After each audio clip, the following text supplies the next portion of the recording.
So if I could ask folks to take their seats, and I'm looking at you, Dr. Yeager. And what I just wanted to alert people to is that we're going to start recording the meeting, even though we haven't started because it's 2 o'clock, so that your conversations are live. So I'm going to turn it over to you, Jess.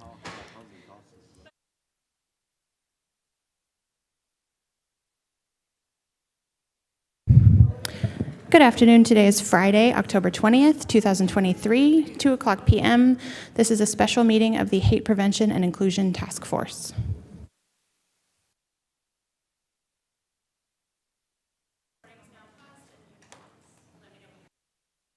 Great. And you'll let me know when I'm ready to start.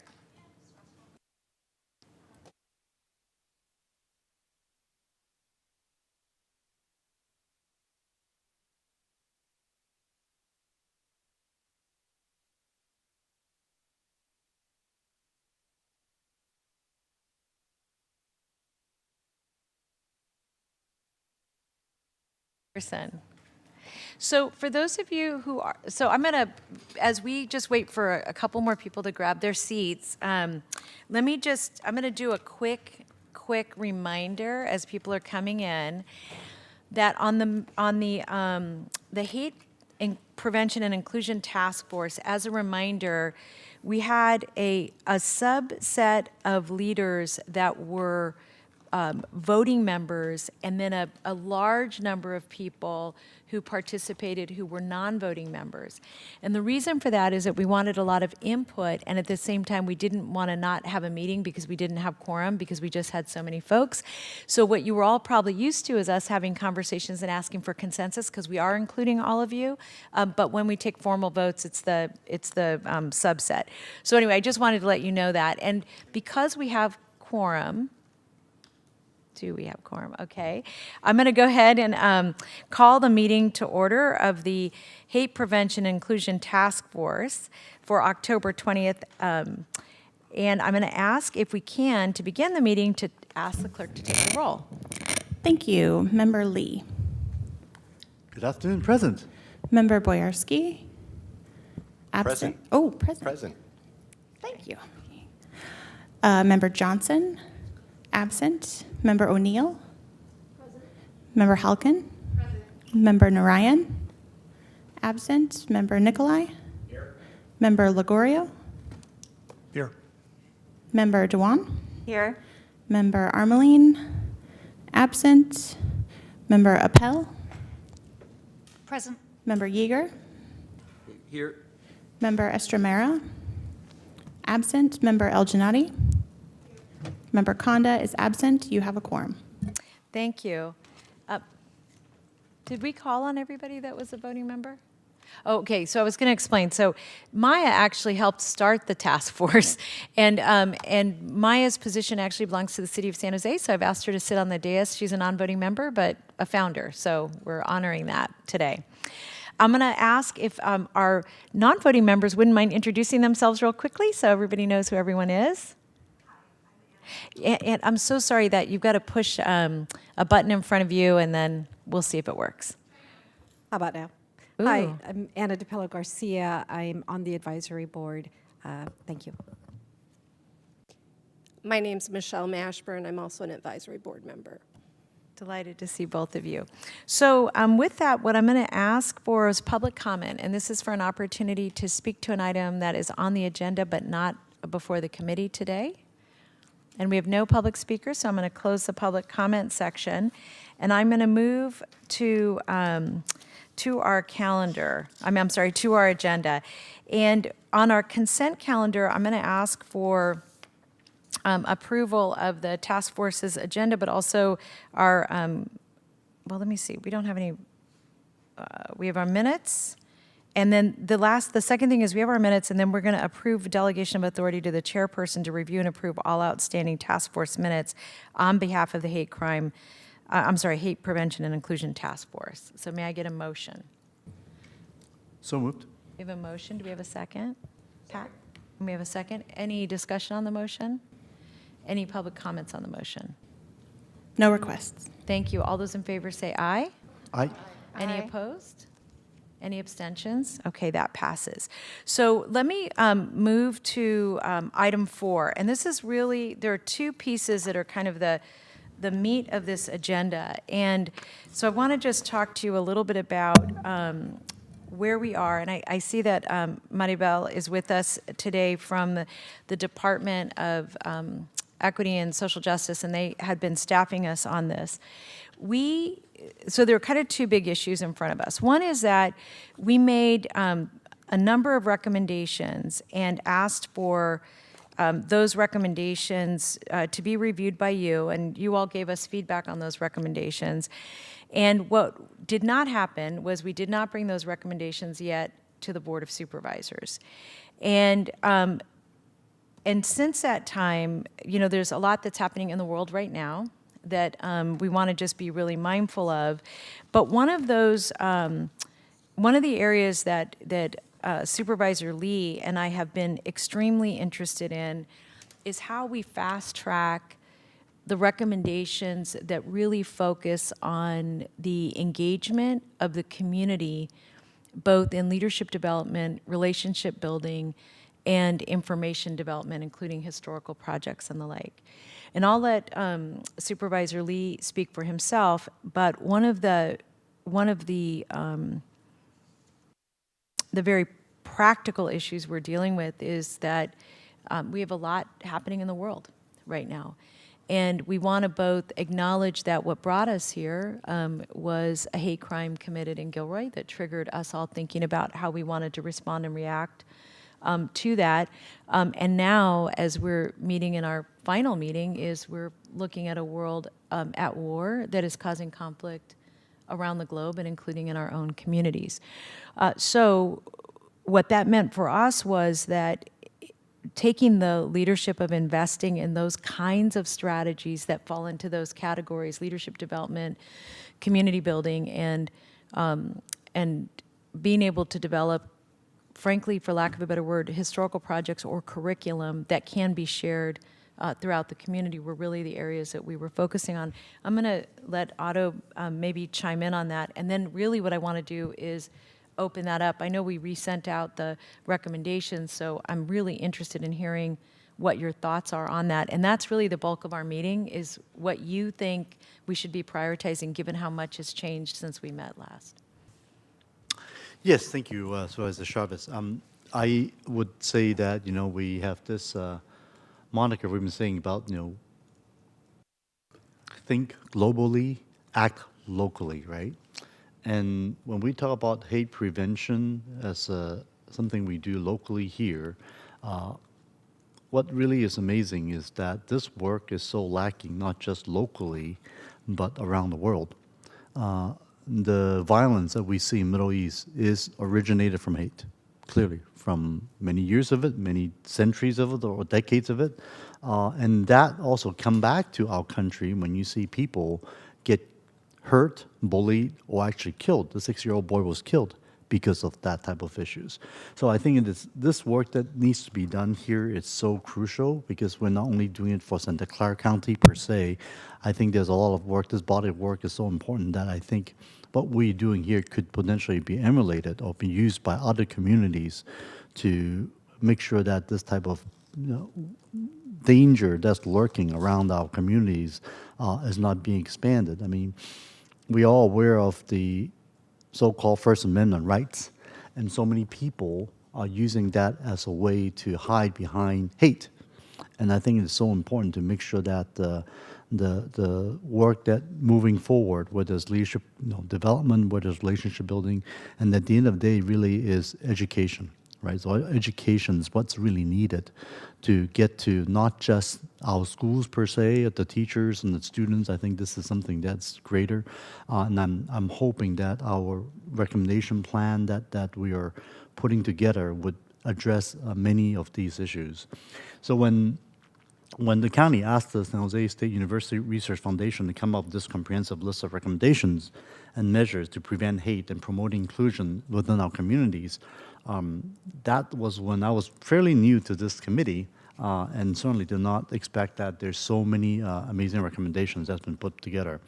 And during our most recent meeting last year, I provide the motion to approve the draft implementation plan and forward over the task force recommendation to the board as is, and with any additional comments from the board members. And given Supervisor Chavez, will and noticing our need to bring this work back, the momentum and put this work back, and with all these attacks we're seeing among our communities, not just Jewish Americans, Muslim Americans, Palestinians Americans, but Asian Americans. We have had that in a couple of years, but that's still ongoing. These recommendations are only more relevant. In some ways, I always tell people, let's not get a disaster goes to waste. And around this country, we are seeing so many communities are actually working backwards, right? Somehow they're disinvesting on the issue of DEI, diversity, equity, and inclusion, thinking that has something to do with these anti-woke business.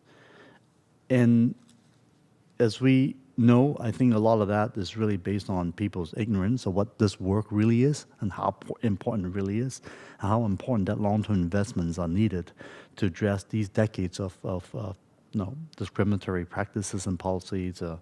So I just want to reiterate that I'm very pleased that this is something that we're moving forward with, and I'm looking forward to working with Supervisor Chavez in the future on pushing this work. Thank you. So I know you all have the recommendations probably in front of you on your whatever smart document you're using, but I'm really interested in getting your perspective on what we should be prioritizing, and that includes our ex officio members, everybody. We want to hear what you want us to prioritize. Yeah. So I just want to clarify something that the supervisor said about the source of what's happening in Gaza and in Israel is hate. I think it's a little bit more complex than that. So I just wanted to clarify that. It's about land, it's politics, and all sorts of other issues as well. I think we should absolutely recommendation, or rather prioritize recommendation 31.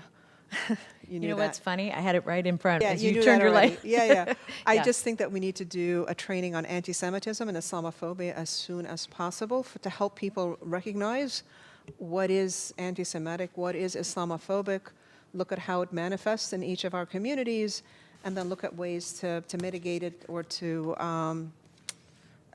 prevent it altogether, which may not be possible, but yeah. So I would say number 31, if that's where it would belong. Mm-hmm. Thank you. Anybody else? Maya?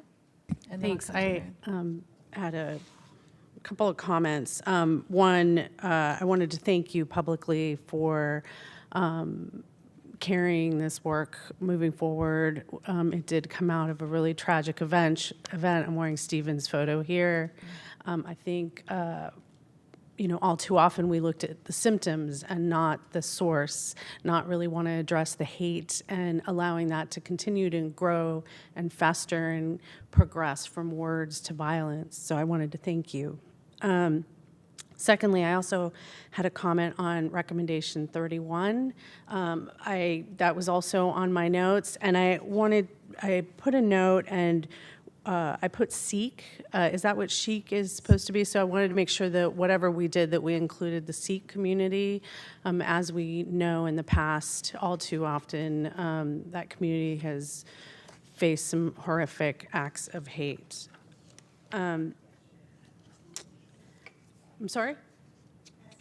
Yes, thank you. Yeah, Yeah. we're spelling it right now. Yeah, thank you. Okay, thanks.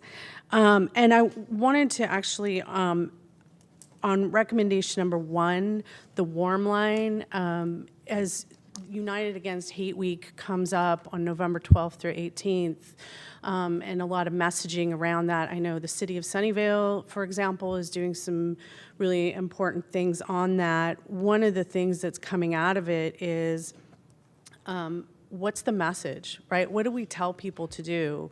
And how do we differentiate, or do we differentiate between a hate crime and a hate incident? So if I'm the DA's office, for example, I'm going to look at something in the hate crime incident, and people may or may not be comfortable calling 911. And so I do think that's a big priority. And I wanted to point out that in this fiscal year, just to align efforts with the recommendations out of this committee and what the Board of Supervisors does. The City of San Jose does have $100,000 just as a placeholder item to put something towards this effort. So I wanted to point that out. I know it's not the bulk of what's budgeted aside for this work, but there is some money there and money that hopefully can be added to this important resource. And I had two more comments. One is I do think that, and I mentioned the City of Sunnyvale, they're actively working on upstander training, and they are working on having a community event with the Muslim community and the Jewish American community to have some dialogue and discussions. I think that's really needed. I also think that we need some more resources in the schools, and that we have to find ways to prioritize that work moving forward, as we all too often see the progression as people grow up with behavior that isn't sort of addressed, or resources aren't provided at a younger age. Those things will continue to progress. And so I think that's a big priority. And then lastly, I had two questions. One, because hate, as this body saw, hate can progress from words to actions real quick. And there was recommendation 13 around monitoring hate speech, and recommendation, or I'm trying to remember where that is. I kind of put some notes, but the one around the guns, I think that's recommendation 15, was to not forget that as law enforcement, is stressed, I think in all of our communities, is understaffed, like so many other things, that we identify that, particularly with changes in the Supreme Court, and we saw our own assault weapons ban overturned in California, that we continue to devote some type of resources to look at the illegal gun trade, which is a big issue with hate groups and other groups. So those are my comments. Thank you. Thank you. And Maya, if I could just, the money that you set aside, that 100,000 while you were on the council, was that for the warm line specifically, or was it in general to assign to the work? I think it was in general assigned to the work, but there's some wording in there around the warm line, because it was my understanding that there were some conversations that the county was doing some planning towards that effort. So I think there's some wiggle room if that's what you're asking, and Lee Wilcox would be the contact at the city. Great, thank you. Sure. Thank you. Marianne? Dr. Duwan? Yes, thank you.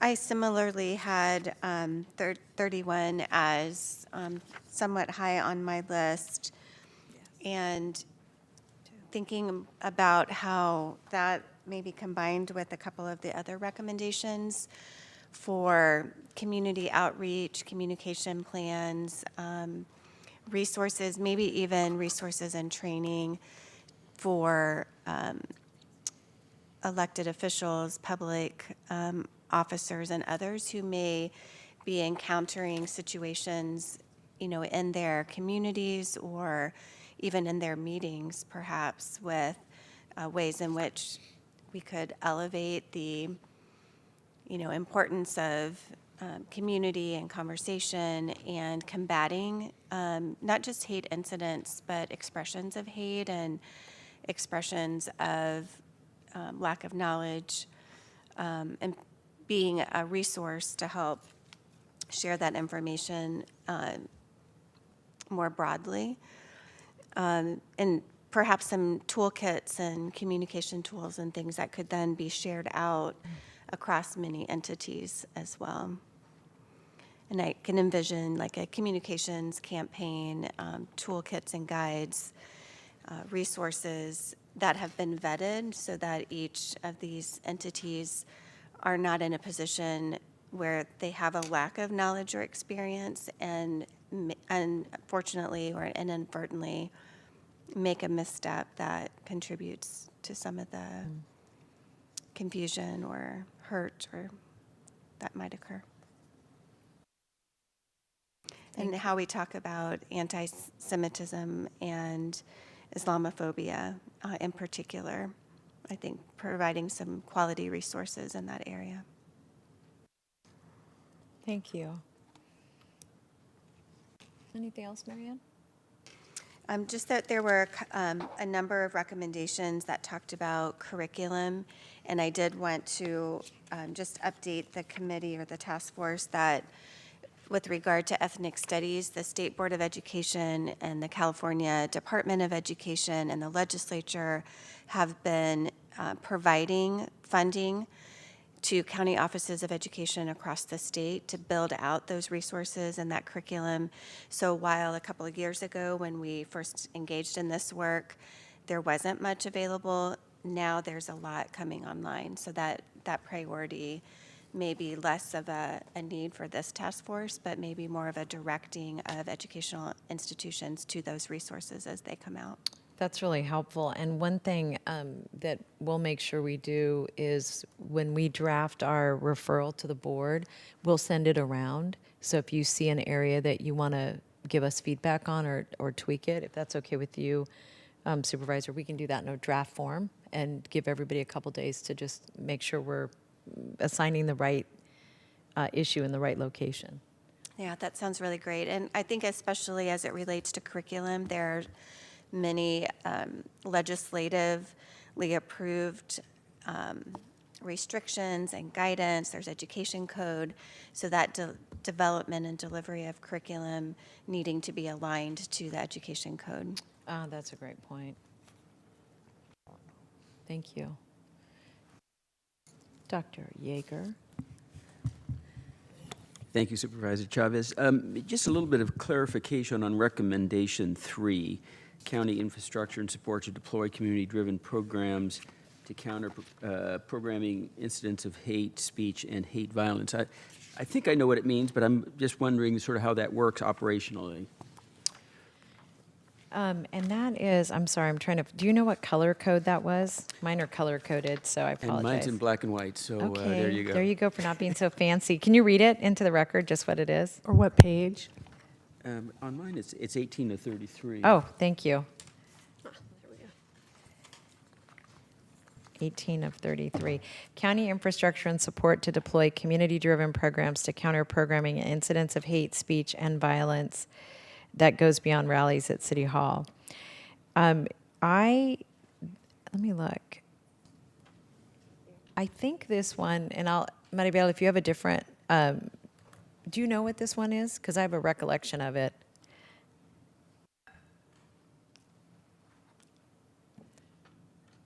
Yes, please. Oh, do you want me to go ahead? So my recollection of this was that we had a request from a number of the folks, especially the ex officio members who were sitting on this committee, hey Ruth, that wanted an opportunity to be able to get grants at a very deep local level, like schools and other things, to be able to explore their own ways of connecting in their communities around how affinity groups connect to other affinity groups and the like. And the way I remember this was we, through the Office of Women's Policy, did a small grant program during the celebration of 100th anniversary of a woman's right to vote, and we allowed people to get these very small grants that were like $2,000, $3,000, $4,000, and it was really intended to engage at a very, very grassroots level in a series of activities. So I think this was intended really to get deep, deep, deep into churches, neighborhoods, and schools, and give them the ability to develop their own reaction, and from our thinking, it would be much more organic, which is what we saw with that other grant program.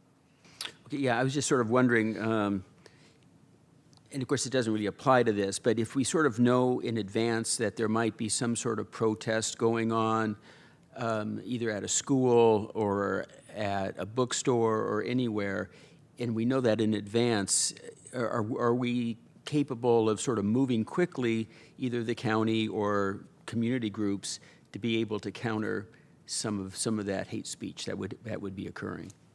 Thank you. Thanks for that. I'll give some thought to that. PD O'Neill. Thank you, Supervisor Chavez. I just wanted to put a plug in for recommendation number 1. I think the warm line, people often don't know if something is a crime or it isn't a crime, but they know that something's wrong and they can see that it's, hate-driven. So having some easy mechanism for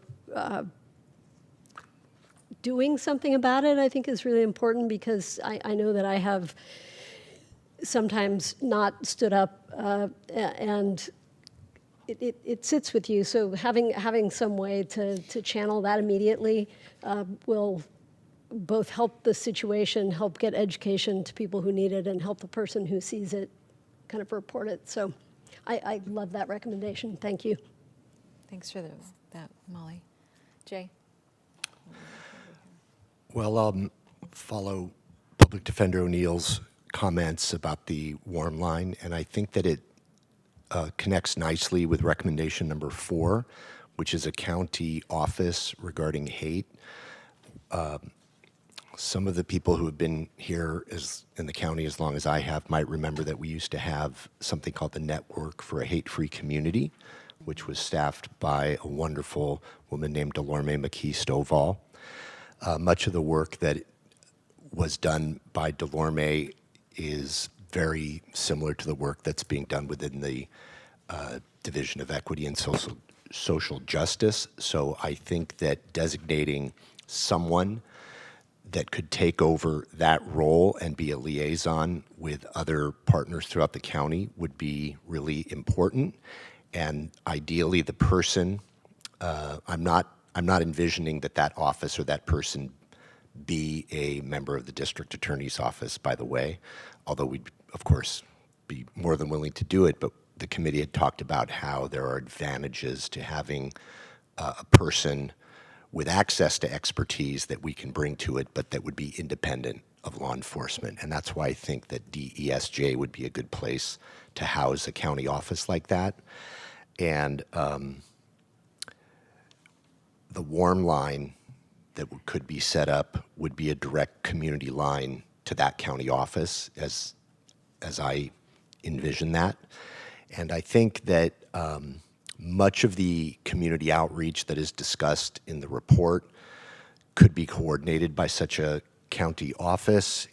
I think we have a real need for public service announcements, signs on the buses that we've used in the past to bring awareness to notario fraud and contractor fraud and immigration fraud. It'd be really wonderful to see a campaign on billboards and buses talking about a warm line, saying Santa Clara County is no place for hate, whatever the slogan or message is, so that people can contact people at the county. So that's the primary comments that I wanted to make. And I also just wanted to point out that recommendations 15 and 17 talk about ghost guns. The district attorney's office is already doing a lot of work in that area, thanks to the support of the board funding our gun prosecutor positions. Recommendation 15 talked about a detective for gun removal. One of our deputy DAs is very actively working with the family court. We're the only county in California, believe it or not, that has personnel dedicated to communicating with the local family court, so that when a judge orders that a family court litigant not possess guns, Santa Clara County is the only person that has, Santa Clara County is the only county that actually has a person to follow up with the family court and then reach out to detectives and the sheriff and the police department to actually go out and get those guns. And that's not a small thing, because we remember what happened in Santa Cruz to 2 members of law enforcement, and when they were just walking up to knock on a door, and San Jose police officer was just shot and remains hospitalized, again, involving someone involved in a domestic violence incident. But I wanted to share the good news with the task force that the district attorney's office is already doing much work in terms of gun removal and ghost guns. And I'll remind members of the task force that when it comes to stalking and cyber hate, the REACT task force, which is part of the district attorney's office, is leading the country in cyber threats and cyber crime.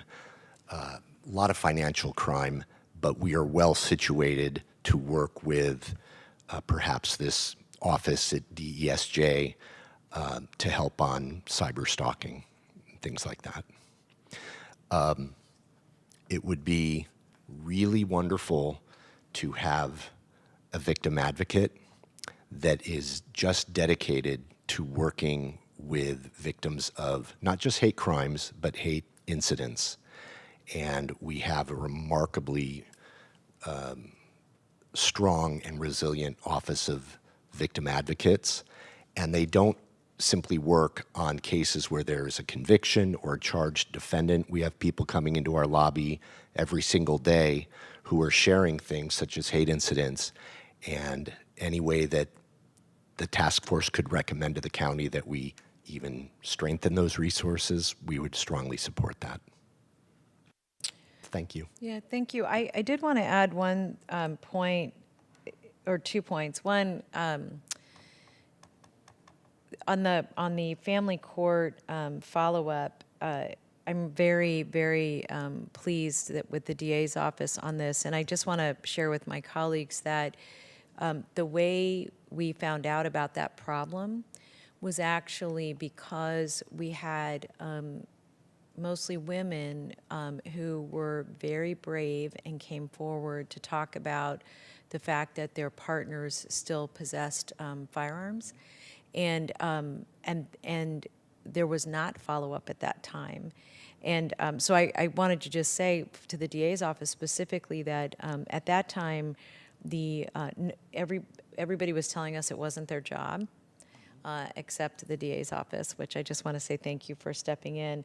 And then the other thing I'll just share with all of my colleagues is that Molly and I heard a report yesterday on a preliminary report on the cost of gun violence. And as part of that report, actually, this was something I requested a while ago, but the outcome of that is that we're looking at some new funding models that will give community-based organizations and nonprofits resources in neighborhoods to be able to look more at violence prevention in general, gun violence more specifically, that's going to be looking at not just neighborhoods, but also youth.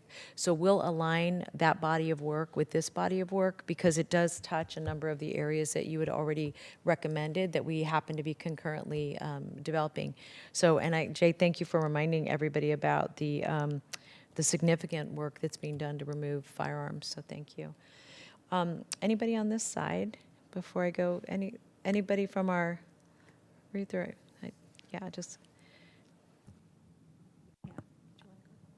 I did want to speak. Ruth Silvertobe, and I think I'm here on behalf of Santa Clara University. Yes, I did want to speak about hate and violence in the workplace, particularly hate crimes. I supervise the Office of Labor Standards Enforcement Legal Advice Line. And I was on a panel yesterday, and the Cal Civil Rights Department was on there too, and they were talking specifically about hate incidents and hate crimes that they'd seen, and they were talking about a lot of the cases. And I would like to see the Office of Labor Standards Enforcement have, as part of their jurisdiction, hate crimes, because you've delegated very specific things to them. And there's about 5 of them: human trafficking, discrimination, wage theft, retaliation. But I think hate crimes, hate incidents would also be very, very important.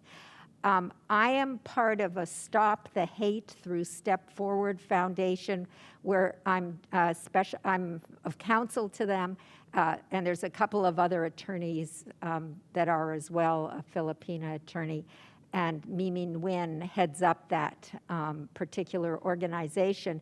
I believe Asian Law Alliance was also funded by the state to do Stop the Hate. And I do a lot of trainings through the Office of Labor Standards Enforcement as part of our Fair Workplace Collaborative. And I always include a section on hate crimes because the Attorney General has resources in every language, at every fact sheet and just flyers and things like that.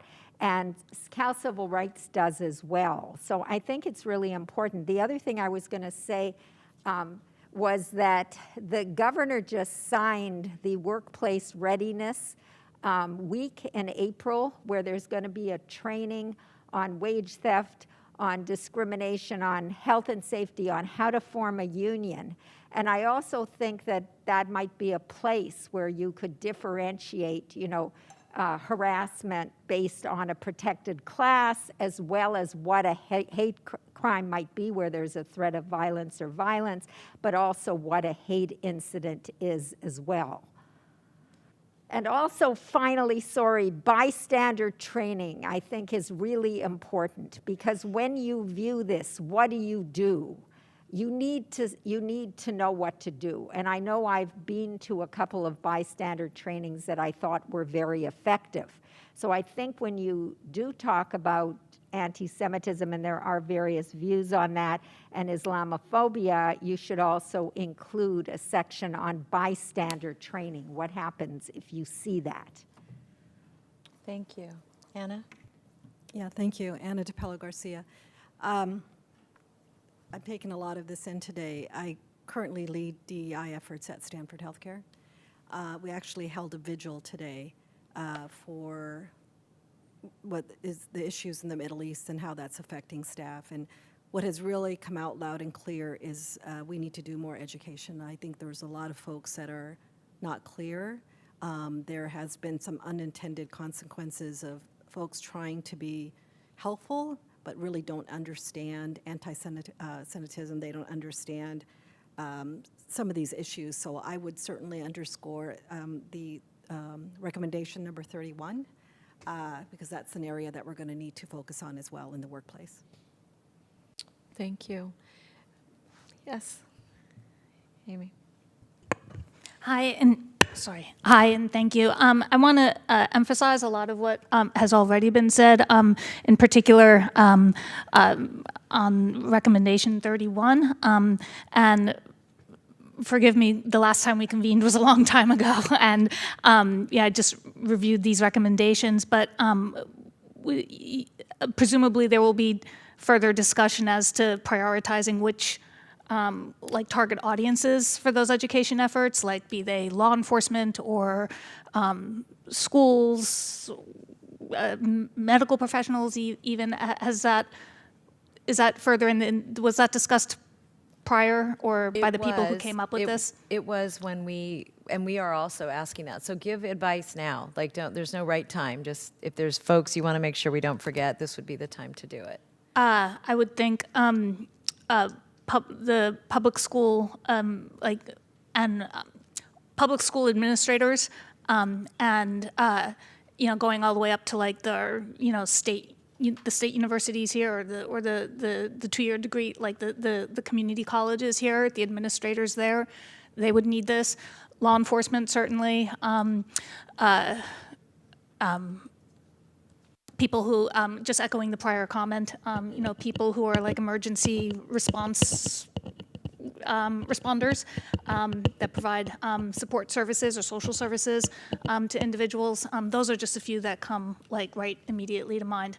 But I'd be happy to email with more later. And one thing I would just say is that as ideas, bubble up for you, feel free to email both Otto and I, because we'll be bringing something forward to the board.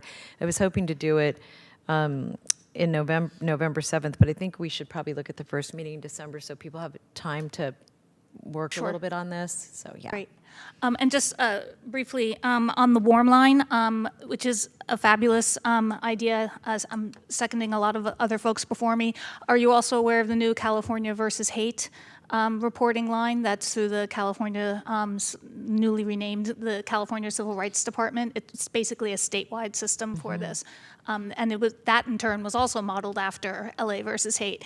That kicked off just this past spring. It was the result of a legislative effort, and I'd be happy to send you information there and connect you with the excellent folks who are running it. My organization is one of the partner community-based organizations that works with them, and hopefully it'll be a useful, statewide useful resource for people. So just wanted to point that out. And then just sadly, I won't say that. A different matter, recommendation 14 on making hate incident and hate crime data transparent. I don't know about every law enforcement agency in Santa Clara, but I just still routinely hear reports from members of the community saying they tried to report what would be a non-criminal hate incident to local law enforcement, and the agency not taking the report because, we don't, that wasn't a violation of the penal code. Many agencies have policies that know you take those reports, and for all sorts of good reasons, data tracking's potentially future evidence, et cetera, but maybe not everybody has proverbially gotten that memo, or maybe the agency just doesn't do it as a matter of course. So I would think necessary groundwork would be to first make sure that the agencies are in fact doing that. Mm-hmm. And then I really like recommendation 33, the guide for schools, about specifically how the internet spreads hate, because a lot of us, it's tough it's tough for somebody in my generation half the time to keep up, with what people in younger generations are seeing online. And so the more guidance that can be given to school administrators and teachers so that they see where their students are encountering this would be helpful. So that they can recognize it in their students. I love several of the other ones about, an analyst to monitor hate groups and target hardening, which unfortunately we need, but I will yield to the other people making good contributions now. Thank you. Thank you. Sorry, I'm just taking notes. I know a lot of other people are. Yes? Hello, Steve Ligorio, Deputy Chief, San Jose Police, here for Tony Mata. And I will say really quickly, I'm taken back a little bit because Ken Yeager was my professor back in the day at San Jose State. Was he good to you then? Yes, he was. But you were also a council member at the time, Supervisor, so forgive me if I call him professor and I call you council member if I speak out of turn. I'd like to highlight the importance of what Mr. Lee said about education and just combating ignorance, because I think anything we can put towards giving people the tools on the front end, we're going to prevent hate incidents or hate crimes from occurring. I think people need to have the education to combat a lot of the false information that's out there, whether it's from the media, social media, available on the web, whether it's dark web or whatever. If we can prevent stuff from occurring and having to bring in law enforcement, that's huge. I'll talk briefly about recommendation 15 and 13, specifically illegal gun trade monitoring and also monitoring of hate speech. So last year, San Jose Police, we seized over 1,200 guns last year, which is alarming because you're talking 3 to 4 guns a day on average. So in January, we stood up our GHOST team, and GHOST comes after Ghost Guns, that's the acronym. So that's been going since January. That's 1 sergeant, 2 officers out of our assaults unit. We're having good success with that, and we work hand in hand with the DA's office and also their gun team, and we're trying to stand up a larger task force, which is still in the works. But there's a lot that can be done there for the gun trade, trafficking, and manufacturing. It's going on out there. There's a lot of it. We're coming across PMFs, or privately made firearms, or ghost guns, whatever you want to call them. They're out there, and there's a lot of them. So I think number 15 is important, where it says assign detective to illegal gun trade. But then it also says monitoring of hate speech, what I think is a lot of work for a detective, especially an officer. Also having an officer, a sworn officer, that's armed monitoring hate speech, and monitoring is kind of a big word. It's broad, it's vague, it's a lot of work. So partnering that with recommendation 13, which is create a non-sworn crime intelligence analyst, and it also speaks about monitoring social media and tracking hate groups. I think you're going to get your bigger bang for your buck with an analyst that's trained in a lot of different softwares, whether utilizing algorithms or special, I know we have a intelligence unit and they monitor a lot of social media. So an analyst can show up at the beginning of their day and look at what their software has provided them and then start investigating it, hand it off to law enforcement to evaluate whether or not we have a crime, something we can follow up on, and then have officers or deputies go out there and follow up on it. So that's just my thought on those two. Thank you. recommendations. You know, just one bit of homework that might be of help would be to understand how the intelligence units are connected to the crime lab. And the reason I'm asking that question is that I know we've made some investments in the crime lab to deal with the dark web, particularly as it related to crimes against children and human trafficking. But and to your point about having trained professionals, I would just be interested in understanding how to do that. And one thing that you know is the county has a lot of interest in both being protective of individual speech and not tracking other human beings, and at the same time being aware of what's happening. And I will say that there's some new technologies that I know we've been investigating that may assist us. But I think if through, and Pat, I know you all, you're a team, it would be interesting to understand what recommendations law enforcement would have that are shared, that leverage the resources that we have now, as you all think about that. Because I think it would help us come forward with a recommendation that might be of more value. Is that okay? All right, just a little homework. But just, I'm curious about it. Yeah, I'll just say on that is that, our intelligence unit will monitor social media, and we don't track people, but we look for particular speech, which alerts you to people, which is just one piece of the puzzle, and then you dig a little deeper and see what's going on. Yeah, and that's one of the reasons I'm interested in the technology. I know we've seen some newer technology that I think is, I think it is both protective of individuals and at the same time demonstrates when there are possible rise in chatter of a certain type, and that's really that balance. I just don't, I personally don't know the answer to that question, but the reason I was asking about the crime lab is that I know that we've expanded resources there, and I presume that all of your departments have an opportunity to work with the crime lab. That's why I'm asking if you all could just take a look at that. But yeah, thank you, that's very helpful. Maha, did you have your light on for a moment? There. I was going to recommend to facilitate the training piece about anti-Semitism and Islamophobia, and even sort of maybe even address the conflict, which we have to be very careful about. Why don't we create a task force, a mini task force? I work extensively with the Jewish Community Relations Council on these issues, and we've just launched a campaign to do a lot of anti-Semitism, countering anti-Semitism and Islamophobia all over the Bay Area, corporations, schools, Rotary clubs, and so I'd love to be able to work maybe with Nancy on this committee as part of a task force to go through some of this material, some of these recommendations. There's a lot here that we could potentially combine, like the intergroup dialogue, and then come up with recommendations immediately for the for the next Board of Supervisors meeting to approve or something, because I think we need to move on this sooner than later. As you may know, this war is going to escalate over the next 2 months. That's pretty clear, right? President Biden's speech last night made that clear. So I don't think this thing is going to go away right away, and I think we need to do this now.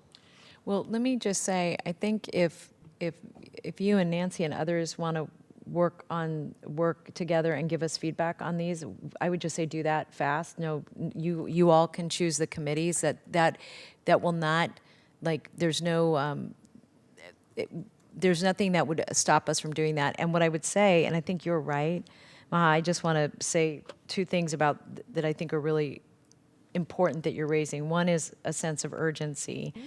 The next board meeting is November the 7th. Wait, is that our next one? And so we would need to make any recommendations public the Wednesday before that. Okay. So if you can get us information sooner, the reason I was actually looking at the first week in December, although this is something Otto and I can bring this in parts, is that I wanted to make sure that everybody had a chance to digest a draft of what we put forward. But there's no downside to doing that in pieces. So if there are things that you feel are really urgent, you feel free to get those to Otto and I, and we can act on that. It'll take us an hour. Yeah. If I'm working with somebody like Nancy. It'll take us about an hour. And I think what we could do is videotape something right away, like on anti-Semitism and Islamophobia and whatever else that we want to do, and get it out for everybody to watch, like your department would be watching, because people are saying stupid things based on their lack of knowledge about what's happening. And media coverage. It's, I mean, from the Arab, Muslim, Palestinian perspective, it's just horrific. So, and so the sooner the better. So yeah, we can get it to you in 1 week, I think, right, Nancy? Let's talk. Okay. Yeah, I can prepare. sounds reasonable, I but can yeah. prepare a draft and then I can send it to Nancy and then we can get it to you. That would be great. Okay. And By I the- would just, By the 31st of October, which is a week before the 7th. well, Before then. we would need it before that Yeah, because yeah. we would need to be So by able next to. week. Yeah, but and I'll just say again, we can do things in waves. I'm not, that there's no right or wrong, and this is an emergency. So I think we just have to be mindful of that. Anybody else? Thanks, Maha. Yeah, I appreciate that. Anybody else have anything? Yes. This is Michelle Mashburn. I just want to state that in a lot of these, and I know we went over these a year or so ago, there still is a lack of representation within disability within some of the measures. And I think within hate crimes, the community of disabled people is one of the least understood because of the power imbalances that are present there. So it's essential that we get programming out to deal with domestic violence in the disability community. Filicide, there's a National Day of Mourning coming up on March 1st. Filicide, which is the killing of a disabled person by a family member or a care provider. So these are important things that can be embedded throughout the whole work plan. I made a lot of notes that I don't think is absolutely necessary to go over, but I can share them at another time or even offer to do a presentation of some sort on this topic because I've seen the gaps within the community. Talked recently with a domestic violence organization, and I said, what are you doing? And they're like, oh, well, we brought our program to a service provider, and it's like there's just gaps in that knowledge and awareness because it's experienced differently. So I think that's important to kind of embed throughout, and hopefully as the Office of Disability Affairs gets more established, it will be a more ongoing process, and that muscle will get exercised more so that the issue is brought forward more as instead of an afterthought as a core part of what we're doing and how we're doing it. Even within the Islamophobia and the anti-Semitism stuff, the element of disability and difference comes into play with that. And oftentimes those are the people that are experiencing at the crux of those situations. They're at the most points of oppression, so they feel that even that much more acutely. So I think it's just, I wouldn't be doing my job as an advisory member of the committee if I didn't at least call this into the space. So thank you. Michelle, it's funny. I had your page open too. I was ready for you to say that. So yeah, I think that's right. And I do think, one is I think it's important to keep calling it out so we get better at it. So Michelle, thank you for your patience and your urgency. I appreciate both. All right. Any other comments on what we're gonna on these recommendations or anything you want to add? Go ahead. Mary. Just one more that I wanted to lift up, and that is related to the recommendations on LGBTQ+, and having accessible multilingual resources. I do believe that, continued investment in the Office of LGBTQ+ Affairs and really supporting the connection of that work into schools and communities is critically important at this time. We've been experiencing not widespread, but concerning requests from community about removal of curriculum materials and library books and things of that nature in our schools that would set us back. I think the education community is working to address those issues as they come up within our local school districts and across the state. And we've had some support at the state level as well. But I think it's that positive investment of relationship building, curriculum, representation, training and resources that the Office of LGBTQ+ Affairs does that provide some protective factors. And I just think this would be a good time to sustain and/or potentially increase that investment for our young people. If I could just make one point about that, is that some of this has actually become very confrontational on the campuses it's on, including injury and physical conflicts that have resulted in injury. And so I'm saying that because I actually think that while it seems like it's not on every campus, it's a growing challenge that is resulting in physical confrontations. And because that's already become an issue, I just want to make sure that we're lifting that up, because I think that goes back to a point that was raised earlier about, we had talked about what are some of the soft targets, and we'd been thinking about hardening from a perspective of physical infrastructure, but I think this is actually goes back to a point that you raised earlier, and I think, Maha, that you raised earlier about how, or I think it was you, about how we're training folks that are on the front lines to be able to deal with a rising level of conflict in our community, and how, under what circumstances it makes sense for de-escalation, and when do you call for help, because I'm not sure that's been super clear to everybody. And I think also it's coming at a time when there are folks that are afraid to actually call the police, and so that even makes it that people are waiting longer than they should to ask for help. So in many instances, so I think that point is very well taken, and one that is primarily, if I'm understanding it, has really been focused on the LGBTQ community, but I think that's just what's happening right this moment. I think it will evolve into more and more communities. Mm-hmm. So thank you for mentioning that. Maya? Yeah, just one quick comment about that is, so much of hate is, the underlying hate is highly organized, and including some of these efforts. And some of the efforts actually, in the past I've seen materials in different languages with different messages, and in an attempt to weaponize non-English speaking communities. And so I think to this recommendation, really including like multilingual support, particularly in schools, knowing that that's such a highly organized efforts. So I just wanted to point that out. Thank you. Yeah, just wanted to follow up the comments from Dr. Wan. Thank you so much for that. And having being a dad of 3 daughters, we know one thing about kids is if you tell them don't do something, they might actually do it just because of the curiosity. When you ban those books, and you tell them, you actually, I think in some ways could actually work to the advantage of highlighting what those books are and why they should be something that you might be interested to look into. I guess if that's something we might be able to try to make it not so much the book available in physical form, but with electronics, we make it more available online, for example. Certainly that could affect not just our county, but all over the country and the world as well. Thank you. And I do think we've been fortunate that we haven't actually experienced book banning in Santa Clara County, although there have been requests for that. Mm-hmm. And so, point well taken. And I do think that these investments, these protective factors that we know have worked and supported us in the past, really sustaining and expanding them can be very helpful. So thank you.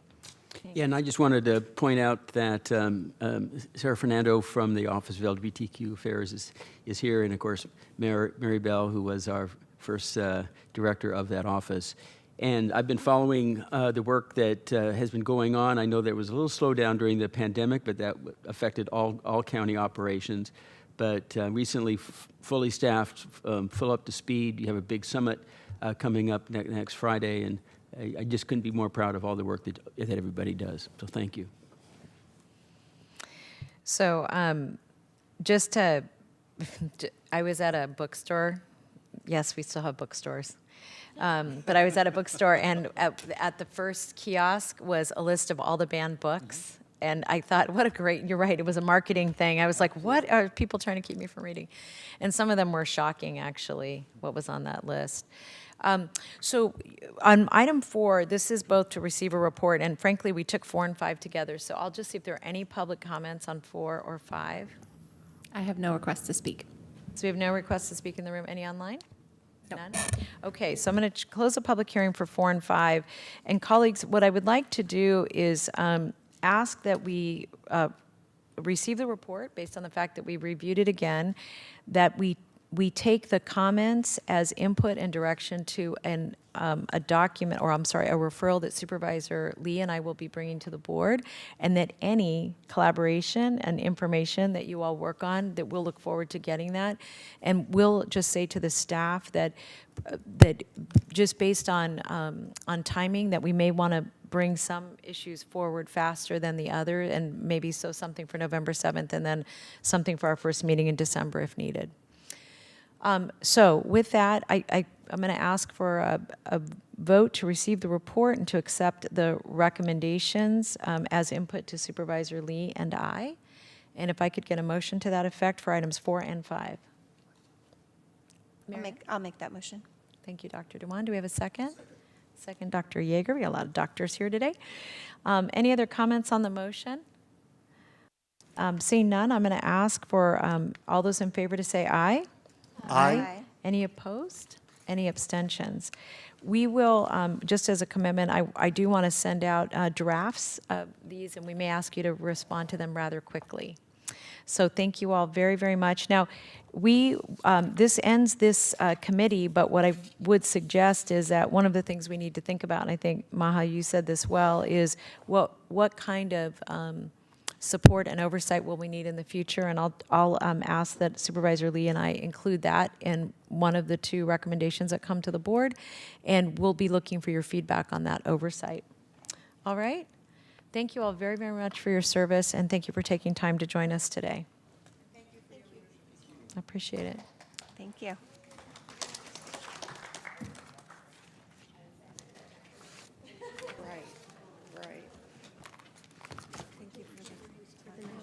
Right. That worked perfectly. I didn't have to get a protective shield from Dr. Yeager.